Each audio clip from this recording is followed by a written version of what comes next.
Hi everybody, welcome to Homeschool 101 Module 3. This module is about why I should homeschool and how do I homeschool.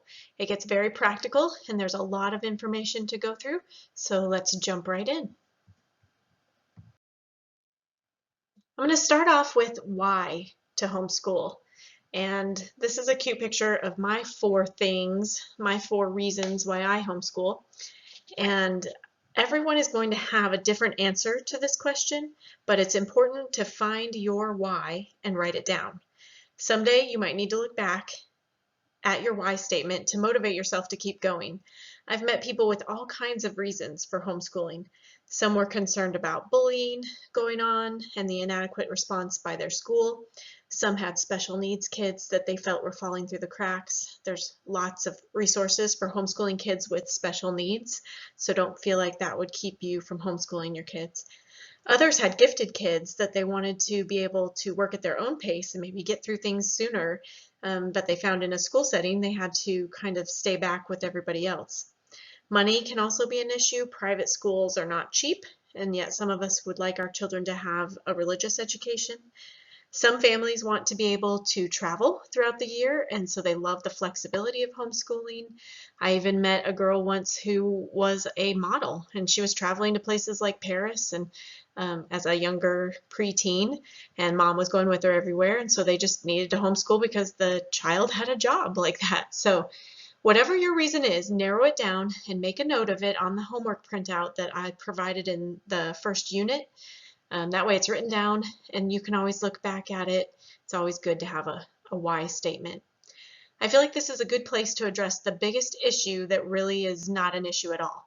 If you decide to homeschool, this issue is going to quickly become your least favorite topic that everyone will ask you about. It's that horrible S word, socialization. There are plenty of opportunities for socialization for homeschoolers, and most of them are healthier than the socialization that kids get in schools.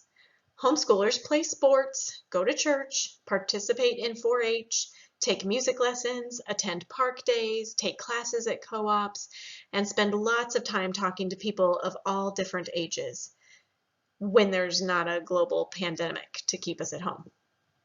So really, it's not an issue. You don't need to worry about it, but you're going to want to have a elevator speech, a 1-minute speech to tell people because you're going to get asked about it a lot. The other issue that I want to address is the feeling that you are not qualified to teach your kids. A lot of parents say, oh, I would do that, but I don't have a college degree, or I don't have a teaching degree, or I was really bad at algebra. But you love your kids and you want what's best for them more than any teacher in any school ever could. And there are some great teachers out there, and they do love our kids and they try really hard. But at the end of the day, they have at least 28 of them in each class. And if they have multiple classes, they have even more than that. So they just don't have the time and energy to put into it that maybe you do. There are a million resources out there to help you if you're not strong in a certain subject, and you get to find the perfect one to fit your kid. So the bottom line here is you are the most qualified person to direct the education of your child. Let me say that again because it's very important. You are the most qualified person to direct the education of your child. You might not be the best person to teach them algebra, but you will find that person or a program to help you. So that brings us to the how question. How do I homeschool? Okay, this slide is jam-packed with information about the different methods of homeschooling, so hopefully you're not trying to watch it on a tiny little phone. But I'm going to talk about the three main methods you will hear about the most right now. And this is the overarching philosophy of education that might fit you. So first, there is classical education, and this is going to have a high focus on ancient history and literature, great books. Classical educators separate students into 3 stages called the trivium. The first stage is the grammar stage, and that's early elementary school. And then the logic stage in late elementary and middle school, and the rhetoric stage in high school. Grammar being the stage where they memorize everything, take things in like a sponge, and then in the middle school, the logic stage, they start to make logical arguments. They will actually teach them logic. And then in the rhetoric stage, they are learning how to make persuasive speeches and writings and things like that to regurgitate what they believe and know from what they've learned the rest of their schooling years.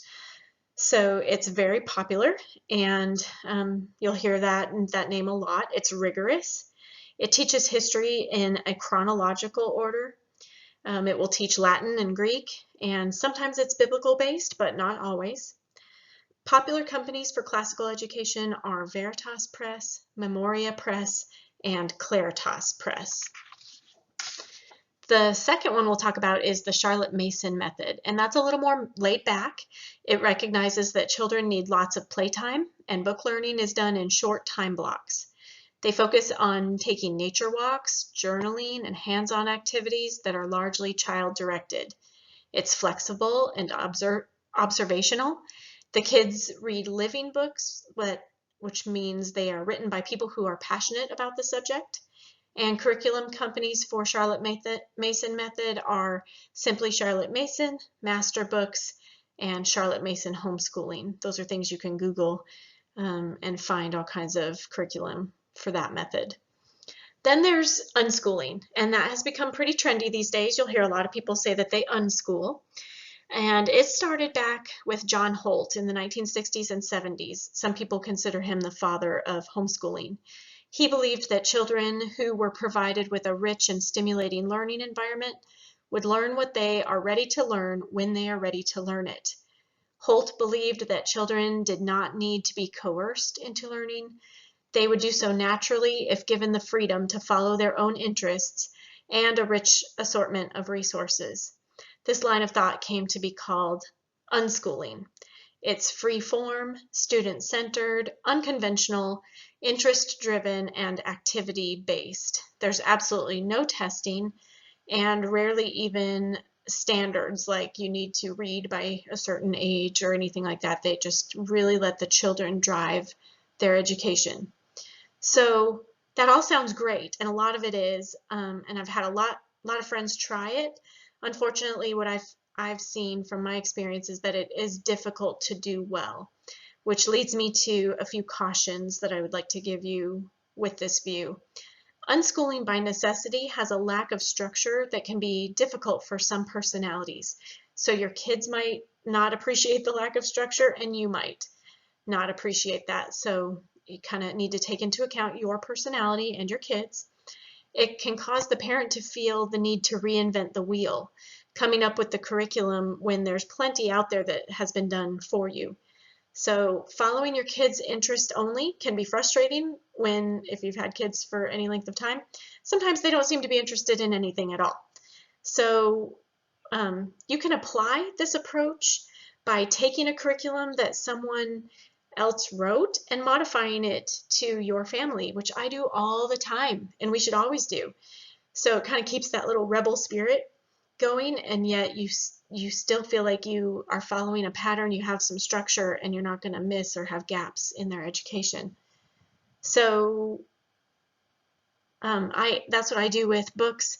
I take the curriculum, I look at it, and if it says to explain to the child something in this way, and I know that they will understand it better in that way, then I just go with what I know is best for my kid, and you are completely free to do that. You do not have to do every single thing that any book tells you to do. So hopefully as you listen to me describe these methods, you started to see yourself and your family in one of them. The great thing about homeschooling is that you don't have to fit into any one of these boxes completely. You can take a classical approach when it comes to history, Charlotte Mason for math and language arts, and unschooling for science and art. You might also start one way and change directions years later. Ask my older kids. I was hyper classical when they were little and much more Charlotte Mason with the younger kids. Okay, now we're going to talk about the direct approach to homeschooling. These are more practical, not philosophical ways of thinking about it, but actual hands-on. What do I do? How do I teach these kids? So I have this chart here for you. You can look at it, and I list some of the more popular ways of teaching, and then pros and cons and what subject matter they might be good for. So traditional textbooks, obviously that's the way a lot of us learned in public school. The pros are that they are scripted and the parent can just open them and go, and quite easy on us.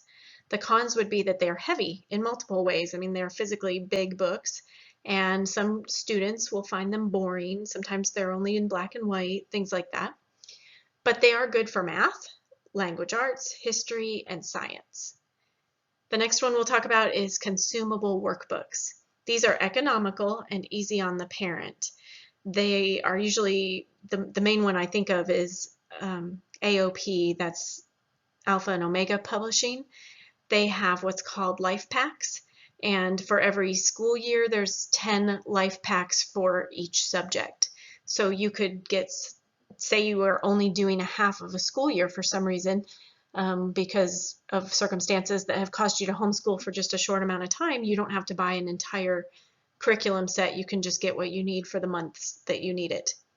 So they are also considered to be boring and like busy work because there is just a lot of worksheets involved, and there's rarely any hands-on activity with those.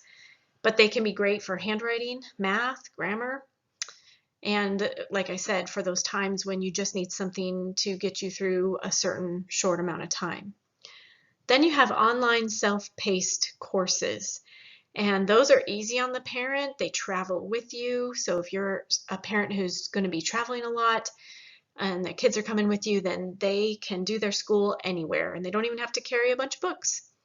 But they can be less relational because it's not you and your child sitting down over material at all. And there's more screens involved, so for younger kids, that's sometimes a problem. They don't respond as well to that, and we don't like to see them on screens all the time. So something to consider. They are great for high school, dual credit, and history type classes. Then you have the online live courses. Again, kind of the same deal. They're easy on the parent and they're a little bit more interactive because you are showing up at a certain time of day every day, and you are interacting through the computer with a teacher and maybe even classmates who are talking to each other. But the problem with those is that you have to worry about the time zones where they're being recorded might be very different from you, so you might end up with some wacky time slots for classes. They can be very expensive, and they require certain technology with cameras and microphones and things like that that can get expensive. But it's great for science, for hands-on, more seeing labs done live like that, and good for foreign language because you're interacting with a teacher who's probably speaking that language. The last one we'll talk about are co-ops and tutors. So a co-op is a group of families who come together. They're all homeschoolers and they say, we want help. So either a parent steps up and says, I'll teach math, and another one says, I'll teach Spanish, or whatever it is, or they hire out tutors to come in and teach their children. These are great because they can help with the social aspect of schooling, get your kids out there. They are easy on the parent, obviously. But the cons are that there's some driving, getting to these places. They can be expensive. Most of them run between $40 and $60 a month. Some I'm sure could get even more than that. And there's a set schedule, which homeschoolers don't tend to like. You have to be at a certain place at a certain time every single week. So it kind of takes away some of your flexibility that homeschoolers are looking for. They're excellent for high school science because you do need a lab credit in high school for 4 different labs. And you get to go and do that, and you don't have to do any experiments in your kitchen. So I liked having my kids take their high school science courses at a co-op.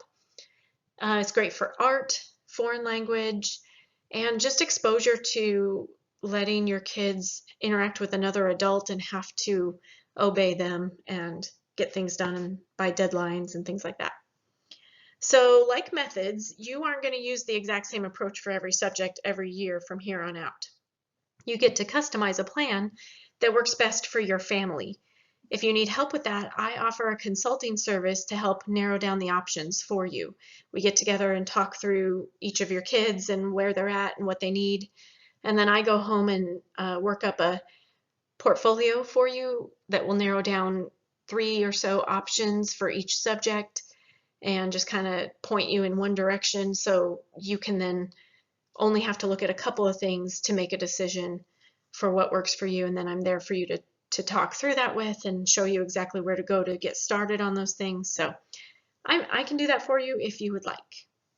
So some other buzzwords you're going to hear in regards to homeschooling methods and approaches that I'd like to just address really quick are K-12 programs. You just need to know that that is not homeschooling. That is anything that's labeled K-12, and sometimes they even have different, more creative names. It is still through the school district, the public school system, and in fact, usually you have to have attended a public school for a year before you're allowed to do a K-12 program. And you're just doing public school at home through the computer.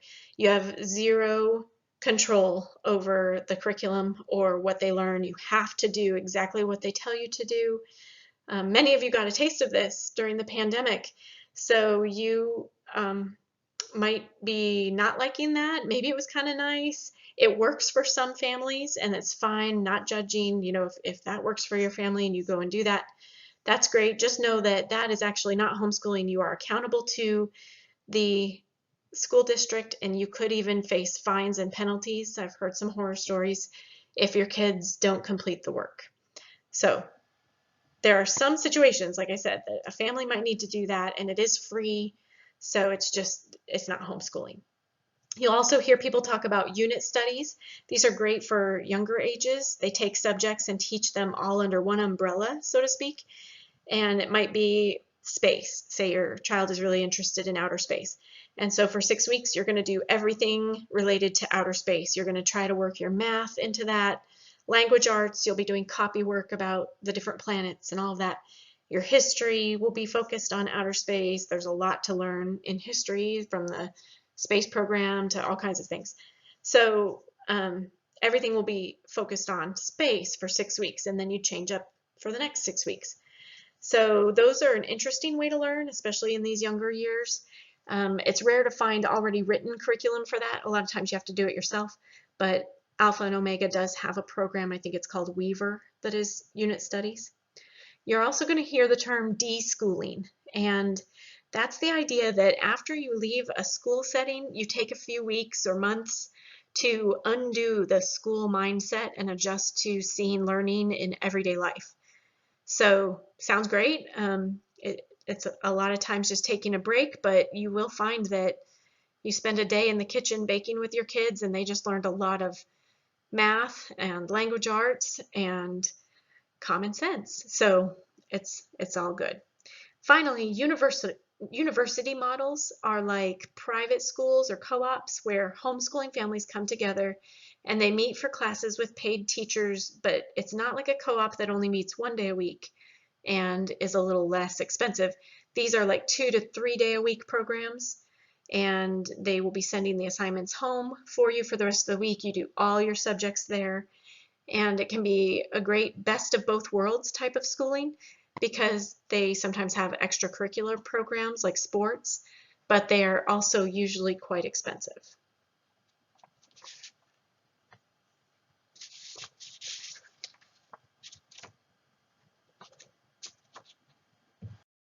Phew, well, that was a lot of information, so I bet you're glad that it's recorded so you can kind of go back and forth and re-listen or reread the slides to help you get a grasp of all of this. I made that homework page for you that was in Unit 1 for you to print out so that you could put your thoughts on paper and start making sense of all of this. One of the questions on the homework list is to list words that you want to describe your homeschool. And what I mean by that is to think of things like rigorous, relational, joyful, kind, Christian, secular, calm, restful, busy, creative, just kind of words that maybe even describe the personality of your family. And as you start searching for curriculum, you can look for things that line up with your list. So that's the first action step here, is to fill out that homework page, and that way you'll have something to look back on as you research. The next step is research, and I would recommend the first place you go is rainbowresource.com. I'll put a link to that in the comment section here. And you go there and they sell just about everything. And they show you inside pictures of the books. And then if you have even more questions, they have online chat and email services and calls.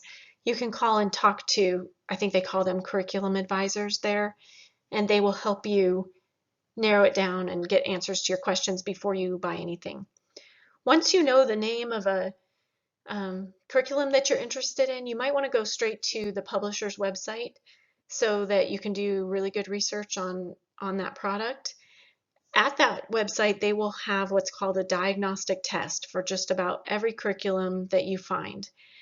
And you have your child take the diagnostic test because every curriculum is a little bit different and you want to know where your kid is in relation to that curriculum so that they start on the right book and don't miss anything. So then you will go to purchasing the curriculum, and that's where I recommend Rainbow Resource. They seem to have the best prices in my opinion. You can also look at used websites. Places like Facebook have, I know here in San Antonio, a San Antonio buy sell group for homeschool curriculum. Then I suggest that you join a support group. There are many of them. You can do a quick Google search to find out what's closest to you. And they have all different flavors of support groups. They could be something as simple as getting together just the moms for encouragement or a book club. It could be park days where you go and meet together every week and your kids play and you guys chat, up to things that are co-ops and tutors and things like that. So join a support group because you are going to need people around you to help support you. And then you withdraw from school, like we talked about. I think that was back in Module 2. And you are ready to start your adventure. So if you have any more questions, which I'm sure you will, feel free to private message me or leave them in the comments below each unit. We could have a discussion with everybody who's in this group. I'll be checking here often to answer questions and do live sessions so that you can get more help and advice as you want it. And homeschooling has been a huge blessing for my family, and I want it to feel that way for you. If I can help take the confusion and fear out of this process, I would be thrilled to help you.